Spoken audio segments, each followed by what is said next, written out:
Assalamualaikum warahmatullahi wabarakatuh semuanya. Pada kali ini kita akan membahas tentang adab bertamu dan menerima tamu. Pada pelajaran kali ini kita akan membahas beberapa poin, yaitu yang pertama adalah pengertian bertamu, yang kedua pengertian menerima tamu, yang ketiga adab bertamu, dan keempat, adab menerima tamu.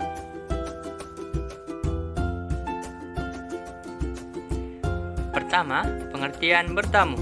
Bertamu adalah berkunjung ke rumah orang lain dalam rangka mempererat tali silaturahmi. Maksud orang lain di sini bisa tetangga, saudara, atau sanak keluarga, teman, dan sebagainya.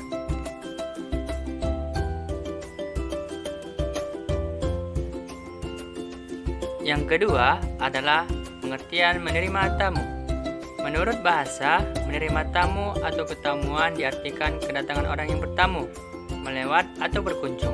Menurut istilah, menerima tamu dimaknai menyambut tamu dengan berbagai cara penyambutan yang lazim atau wajar, dilakukan menurut adat ataupun agama dengan maksud untuk menyenangkan atau memuliakan tamu, atas dasar keyakinan untuk mendapatkan rahmat dan ridho dari Allah Subhanahu wa Ta'ala.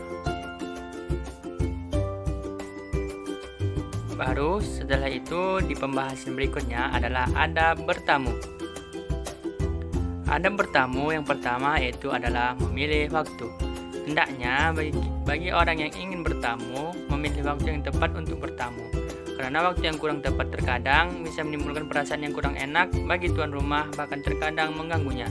Dikatakan oleh sahabat Anas bin Malik radhiyallahu anhu, Rasulullah tidak pernah mengetuk pintu pada keluarganya pada waktu malam. Beliau biasanya datang kepada mereka pada waktu pagi ataupun sore hari. Selanjutnya, di poin kedua adalah meminta izin kepada tuan rumah. Hal ini merupakan perintah Allah Subhanahu wa Ta'ala dalam firman-Nya, "Wahai orang-orang yang beriman, janganlah kamu memasuki rumah yang bukan rumahmu sebelum meminta izin dan memberi salam kepada penghuninya. Yang demikian itu lebih baik bagimu agar kamu selalu ingat." Adapun tata cara meminta izin adalah sebagai berikut. Yang pertama yaitu mengucapkan salam. Yang kedua, meminta izin sebanyak 3 kali. Dan yang ketiga, jangan mengintip ke dalam rumah. Yang ketiga adalah mengenalkan diri. Tujuannya tentu saja agar pemilik rumah mengenali tamunya, terutama jika kamu pertama kali mengunjungi rumah dan pemilik rumah tersebut belum mengenali sama sekali tentang tamunya. Biasanya hal ini terjadi apabila kita bertamu ke rumah teman yang baru ataupun ke rumah tetangga kita yang baru. Dan poin selanjutnya adalah menyebutkan keperluan.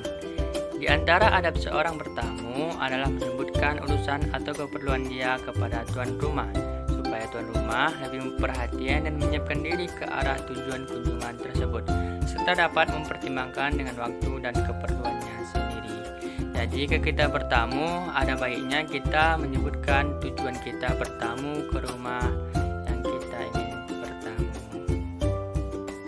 Baru selanjutnya, tidak memberatkan tuan rumah dan segera kembali ketika urusannya selesai.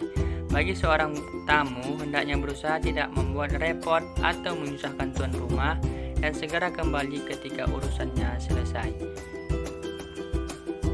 Dan yang terakhir adalah mendoakan tuan rumah.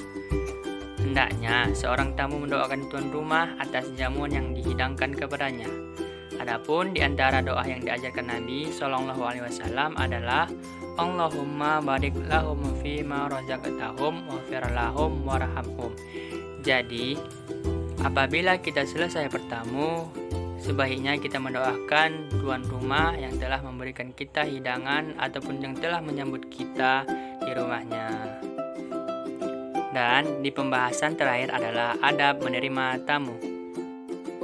Hal pertama yang perlu kita ketahui adalah hadis tentang adab menerima tamu. Sejumlah hadis yang menjadi panduan dan diriwayatkan kepada umat Islam antara lain: Man kana yu'minu billahi wal yaumil akhir falyakrim daufah.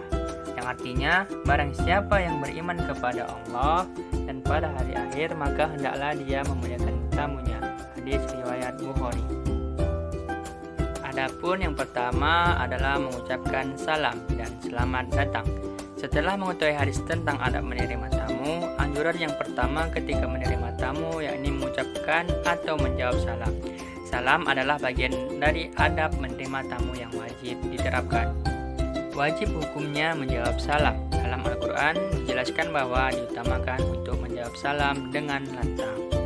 Misalnya, jika tamu mengucapkan Assalamualaikum, tambahkan warahmatullah setelah waalaikumsalam saat menjawabnya. Yang kedua, berpakaian rapi dan sopan. Adab menerima tamu sesuai sunnah yakni berpakaian rapi dan sopan. Dalam Islam, menganjurkan umatnya untuk tidak berlebihan dalam berpenampilan, bisa dengan memakai pakaian yang bersih dan bebas kotoran sebagai bentuk penghormatan kepada tamunya. Baru selanjutnya adalah membuat suasana nyaman. Pada adab menerima tamu dalam Islam, ada tradisi yang biasanya diterapkan oleh orang Arab. Dalam Islam menjelaskan orang-orang Arab memiliki kebiasaan yang menarik perhatian dalam menyambut tamu mereka. Biasanya mereka menerapkan istilah ahlan wa sahlan wa marhaban yang secara kiasan berarti jadikan dirimu seperti di rumah sendiri.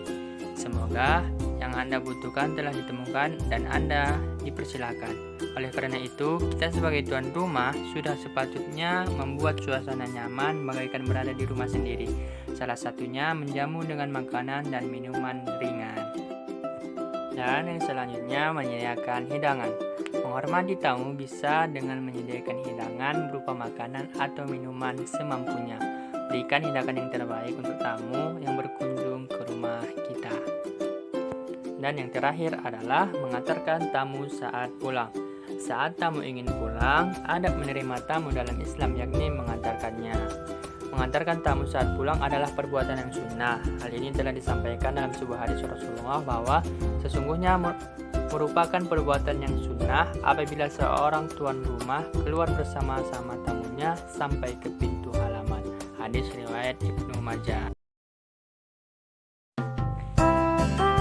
Baiklah, sekian video pembelajaran pada kali ini. Mudah-mudahan kita semua dapat memahami tentang adab bertamu dan menerima tamu. Semoga dapat kita amalkan dalam kehidupan kita sehari. Sampai jumpa di video pembelajaran berikutnya. Assalamualaikum warahmatullahi wabarakatuh.